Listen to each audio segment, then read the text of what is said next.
Hello students, हम पढ़ रहे हैं मैथ्स के अंदर chapter number 3 pair of linear equations in two variables. आज हम देखेंगे एग्जांपल नंबर 19। ये मोस्ट इम्पोर्टेंट एग्जांपल है और थोड़ा टफ और लॉन्ग एग्जांपल भी है, सो आपको ध्यान से समझना है।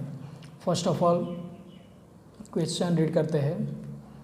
अ boat goes 30 kilometre upstream and 44 kilometer downstream in a 10 hours. In 13 hours, it can go 40 kilometer upstream and 55 kilometer downstream. Determine the speed of the stream and that of the boat in still water. तो यहाँ पे example के अंदर हमें कहा गया है कि एक बोट जो है वो 30 kilometre up stream and 44 kilometre down stream 10 kilometres के अंदर कवर करती है। मतलब कि ये जो एक बोट है वो स्ट्रीम के अंदर, मतलब स्ट्रीम मतलब पानी का एक झरना, जिसके अंदर पानी के फ्लो की डायरेक्शन में 30 किलोमीटर और पानी के फ्लो की ऑपोजिट डायरेक्शन में 44 किलोमीटर 10 आवर्स में कवर करती है। ठीक है। सेकंड इन्फॉर्मेशन है कि 13 आवर्स के अंदर 14 किलोमीटर अपस्ट्रीम, मतलब कि पानी का जो फ्लो है उस डायरेक्शन में 40 किलोमीटर एंड डाउन स्ट्रीम यानी कि पानी के फ्लो की ऑपोजिट डायरेक्शन में 55 किलोमीटर 13 घंटे के अंदर वो कवर करती है। तो हमें दोनों की स्पीड फाइंड करनी है। वो स्ट्रीम का जो पानी है, ठीक है, वो स्ट्रीम का भी कितनी स्पीड है वो भी फाइंड करनी है, और ये जो बोट है, ये बोट की स्पीड क्या है वो भी हमें फाइंड करनी है। तो जो फाइंड करनी है वो हमें सबसे पहले लेट कर लेंगे। ठीक है। तो हम लिखेंगे यहाँ पे let the speed of the boat in still water is x kilometre per hour. हम लेट कर लेते हैं कि जो बोट है उसकी स्पीड स्टिल वाटर में x किलोमीटर पर आवर है and speed of the stream is y kilometre per our. ठीक है। और जो स्ट्रीम है उसकी स्पीड कितनी है, y किलोमीटर पर आवर है। अब इससे हमें दोनों की जो एक्चुअल स्पीड है, ठीक है, वो हमें मिलेगी। कौन सी स्पीड? तो then the speed of the boat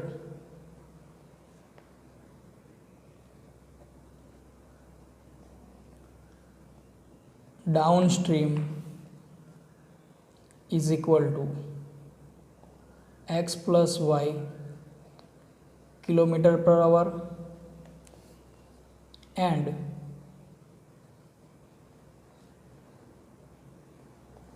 the speed of the boat upstream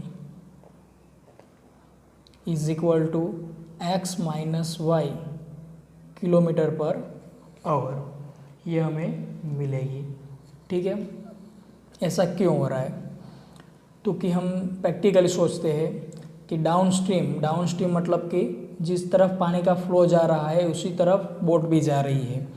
तो बोट की स्पीड है x kilometre per our, stream की स्पीड है y किलोमीटर पर आवर। तो अगर पानी और बोट दोनों एक ही डायरेक्शन में जा रहे होंगे तो बोट की स्पीड जितनी होगी प्लस स्ट्रीम की जितनी स्पीड होगी वो दोनों स्पीड ऐड हो जाएगी, मतलब कि स्पीड ज़्यादा हो जाएगी।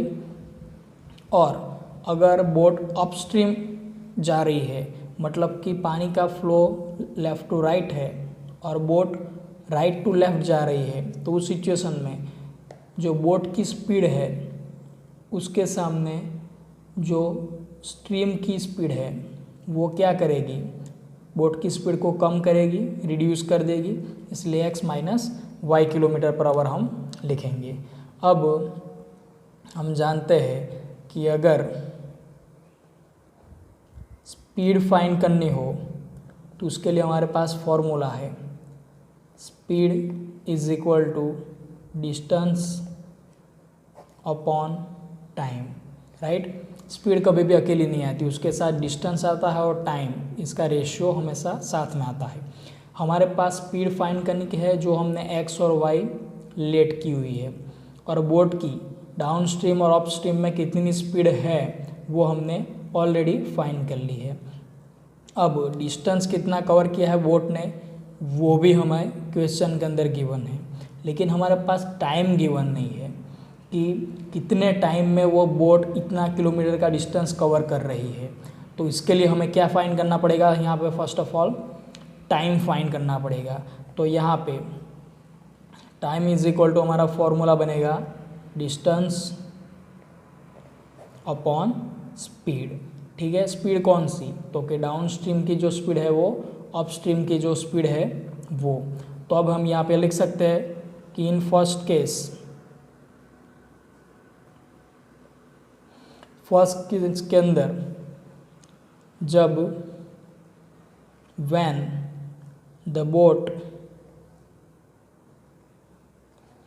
Goes 30 kilometre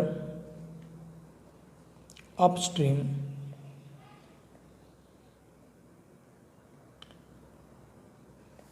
let the time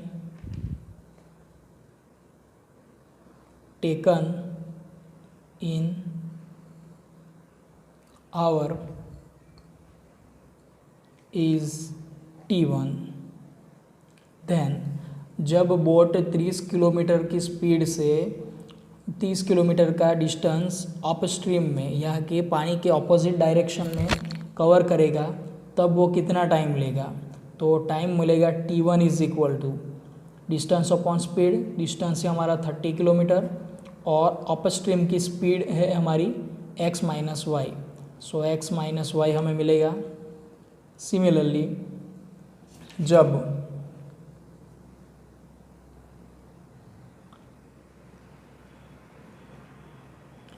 when the boat goes 44 kilometer downstream,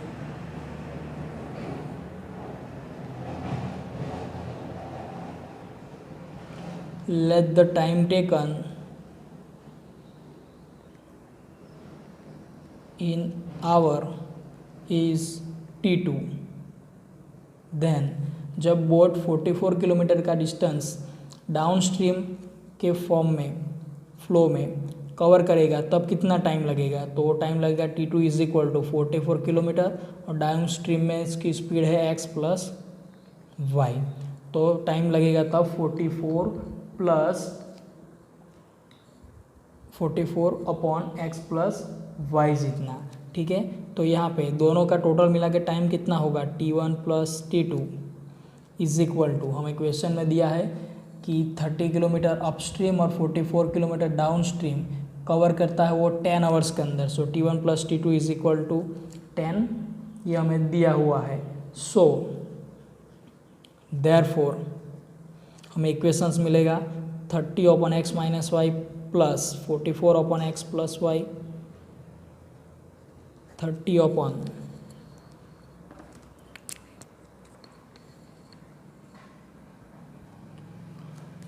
upon x minus y plus 44 upon x plus y is equal to 10, equation number first, ये हमें फर्स्ट इक्वेशन मिलेगा।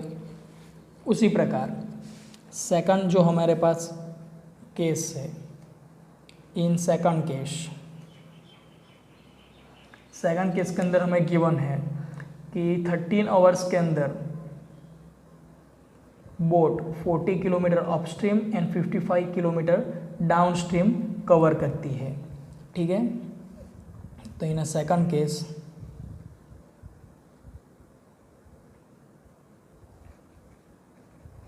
in 13 hours it can go 40 kilometer upstream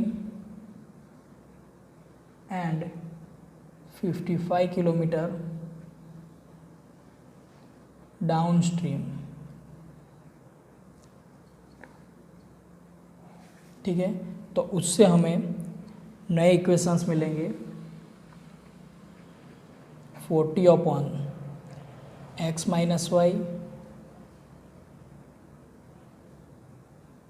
plus 55 upon x plus y is equal to 13, equation number 2। तो हमारे पास दो equations हमें मिलेंगे, equation 1 और equation 2। अब यहाँ पे दोनों इक्वेशन के अंदर हम देख सकते हैं 1 अपॉन एक्स माइनस वाई, यहाँ पे भी 1 upon x minus y, 1 upon x plus y, यहाँ पे भी 1 अपॉन एक्स प्लस वाई, ये दोनों को हम सब्सटीट्यूट कर सकते हैं। तो यहाँ पे हम इसको सब्सटीट्यूट कर लेंगे। तो here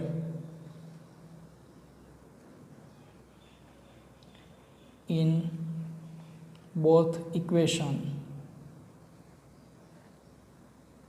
1 and 2, 1 upon x minus y is equal to u and 1 upon x plus y is equal to v. In both equation 1 and 2 हम सब्स्टिट्यूट करेंगे।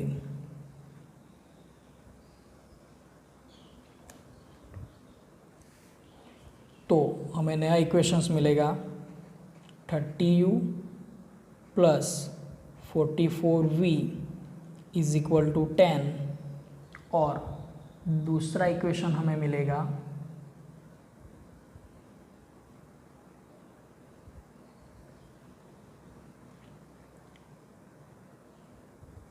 40u plus 55v is equal to 30। इस type से हमें दो equations मिलेंगे। अब दोनों equations को सॉल्व करने के लिए हम देख सकते हैं यहाँ पे वेरिएबल्स जो है उसके कोफिशिएंट जो है बहुत बड़े हैं। तो कोफिशिएंट बड़े हैं तो यहाँ पे हम एलिमिनेशन मेथड का यूज़ नहीं कर सकते, हम यहाँ पे क्रॉस मल्टीप्लिकेशन मेथड का यूज़ करेंगे। तो हम यहाँ पे यूज़ करेंगे यूजिंग क्रॉस मल्टीप्लिकेशन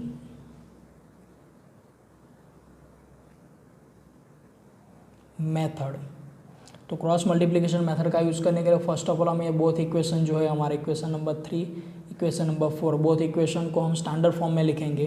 तो इसको लिखेंगे 30u plus 44v minus 10 is equal to 0, 40u plus 55v minus 13 is equal to 0। तो हियर हमें कोफिशिएंट मिलेगा a1 is equal to 30, b1 is equal to 44, c1 is equal to minus 10, a2 is equal to 40, bt is equal to 55, c2 is equal to minus 13। हमारे पास formula है u के denominator में b1 b2 c1 c2, v के denominator में c1 c2 a1 a2 और constant number के denominator में आएगा a1 a2 b1 b2, right. अब वैल्यूज पुट करेंगे तो u के डिनोमीटर में 44 55 और c1 c2 minus 10 minus 13, v के डिनोमीटर में आएगा 10 13 30 40, 1 के डिनोमीटर में आएगा 30 40 और 44 55, राइट।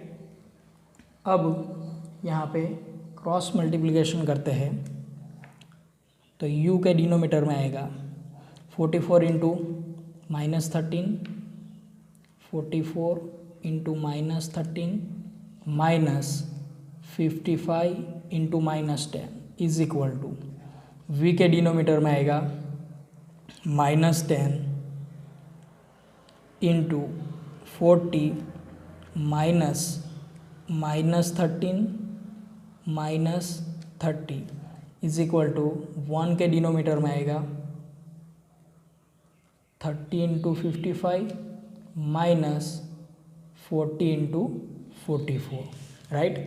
अब इनका मल्टीप्लिकेशन करेंगे तो u के डिनोमीटर में आएगा 44 इंटू माइनस 13, तो 44 और 13 का मल्टीप्लाई करेंगे तो 13 इंटू 44 0, 4 3 ज़ा 4 8 4 1 4 5, सो 2 7 5 7 2 हमें मिलेगा। तो u के डिनोमीटर में आएगा 5 7 2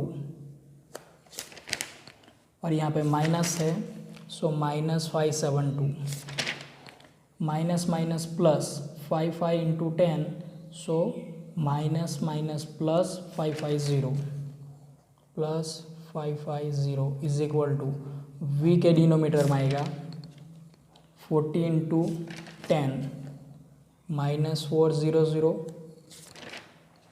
minus minus plus 13 into 3 39, so 39 plus और 1 के डिनोमीटर में 55 इंटू 3 5 3 ज़ा 15 5 3 ज़ा 15 16, यहाँ पे माइनस 44 इंटू 4, तो 4 4 16 4 4 16 और 17 और 0, तो 1 के डिनोमीटर में ये वैल्यू आएगी।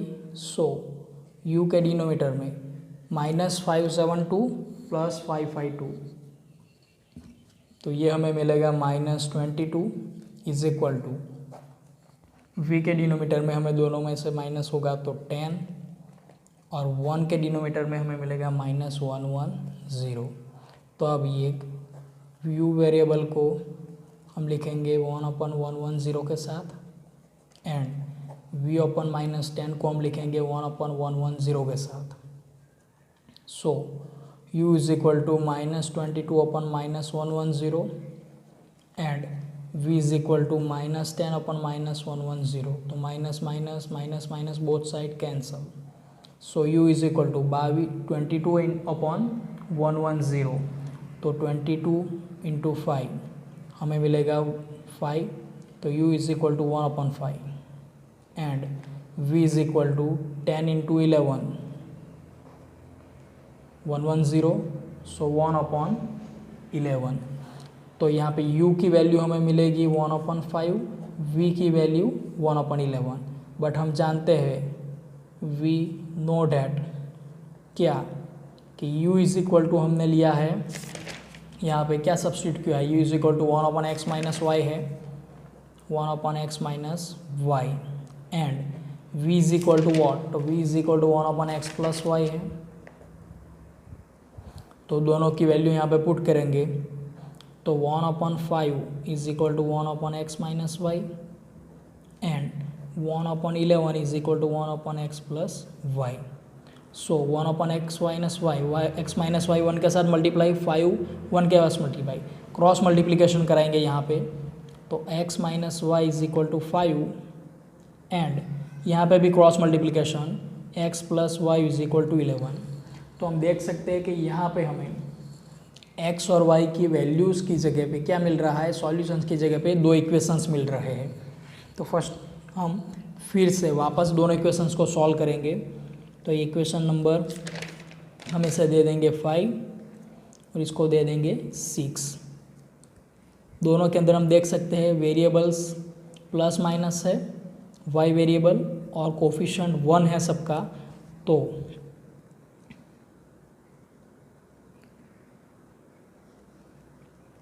इक्वेशन हम यहाँ पे करेंगे एडिंग इक्वेशन 1 एंड 2। तो first of all big equation x plus y is equal to 11, x minus y is equal to 5। So adding है तो प्लस होगा, माइनस प्लस माइनस और यहाँ पे प्लस, तो x into x plus x 2x, y cancel, यहाँ पे 11 plus 5 16, so x is equal to 16/2, so x is equal to 8। और ये x की वैल्यू हम इक्वेशन नंबर 6 के अंदर पुट करेंगे तो y की वैल्यू मिलेगी, put x in equation 6, so x plus y is equal to 11, y is equal to 11 minus 8, y is equal to 3। तो हम यहाँ पे लिख सकते हैं कि the speed of boat is 8 km/h and speed of stream is 3 km/h। ठीक है फ्रेंड्स, यहाँ पे हमें x और y की वैल्यू मिल गई। x हमने क्या लेट किया हुआ है, x हमने लेट किया है speed of the boat, y हमने लेट किया है speed of the stream. So x और y की वैल्यू मतलब speed of the boat and speed of the stream. तो ऐसे हमें दोनों इक्वेशंस बनाएंगे फर्स्ट, फिर इनको सॉल्व करेंगे, तब जाके स्पीड और स्ट्रीम और बोट की स्पीड हमें मिलेगी। तो फ्रेंड्स एग्जाम्पल लॉन्ग है, थोड़ा टफ भी है, तो आपको एग्जाम्पल नोटबुक में लिखना है। और जब तक आपको अच्छे से पूरा एग्जाम्पल खुद से ना आ जाए, आप जब खुद से लिख सको इतना आपको ना आ जाए, तब तक आपको क्या करना है, इसकी प्रैक्टिस करनी है। ठीक है, नेक्स्ट एग्जाम्पल्स हम नेक्स्ट वीडियो में देखेंगे। Thank you.